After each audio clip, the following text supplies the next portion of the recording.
tell you some real shit. I don't think Tank believe in himself. And I'm going to say this, and whoever's listening to it and don't agree, go back and look at the Ryan Garcia fight. Tank has not fought the top level fighters. At all. Yeah, he's getting the big money. Yeah. But the great fighters want to fight the top level guys. Devin's been calling all of them out from day one.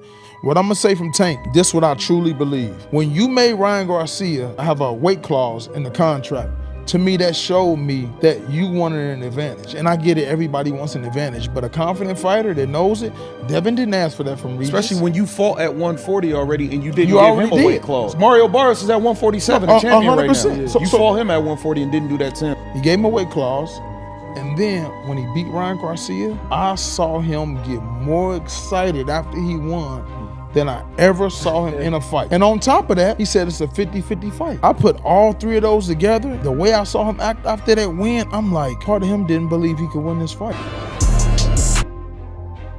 I like this.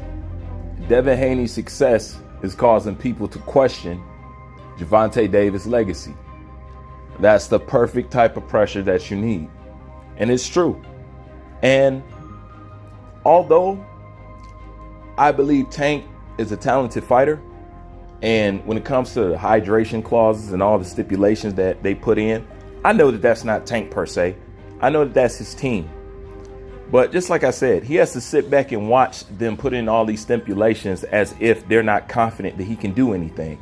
And like I said, that takes a toll on you mentally. That's why I always bring up the Pedraza fight, a fight that they didn't think that he could win. That has an effect on you. And after you've been winning and getting money like that for so long, well, like I said, iron's only sharpens iron. So if you're not sharpening it with iron, you know, physically, you're not keeping yourself sharp. And mentally, how can you stay on the edge when you know that you're being hand-fed?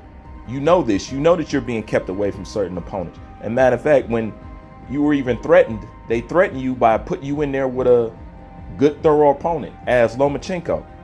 So, yeah, that took some effect on Tank, but Tank has all the talent in the world. But belief is a big thing. The mental aspect of it is a big thing. That's just an area that I'm not sure that he has. You know, and it's going to take him being independent, which I don't think he has. I think Tank is very dependent. It's going to take some independence on his own to move his career in the right direction. And that's if he wants to. But if he's just satisfied with getting the money, then there it is. But you're not going to get away with that in the end. Like I said, you're not going to escape the history books. You're not going to escape people analyzing you at the end of the day. You're not going to escape none of that.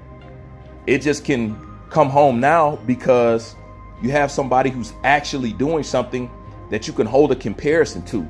This is why people like Devin Haney is so good for the sport, because you want to see more people like it. And look what just doing what he did.